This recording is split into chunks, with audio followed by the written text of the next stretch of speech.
নমস্কার বন্ধুরা, চলে আসলাম আজকে আবার নতুন একটা রেসিপি নিয়ে। আজকে চলে আসলাম, দেখো, কচুর শাক।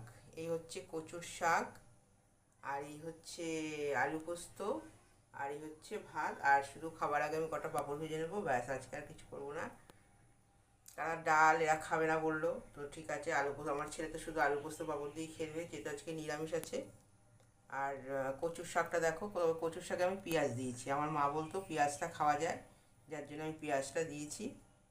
আর এটা তো কালো জিরে ফোড়ন দিয়ে পোস্তটা বেটে কাঁচা লঙ্কা দিয়ে করেছি।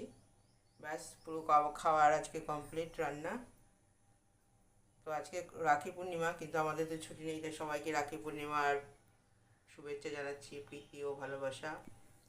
তো দেখো, সবাই সবাইকে রাখি পরাতে পারে, এটা তো কোনো ভাই বোনের ব্যাপার নেই, বন্ধু বান্ধব সবাই সবাইকে রাখি পরাতে পারে। তো আমার যত ফ্রেন্ড আছে আমি সবাইকে রাখি পরিয়ে দিলাম। তো বন্ধুরা, নমস্কার, সবাই খুব ভালো থেকো, সুস্থ থেকো, টাটা। ফিরে আসবো আবার একটা নতুন রিলের সাথে। ততক্ষণ সবাই ভালো থেকো। নমস্কার।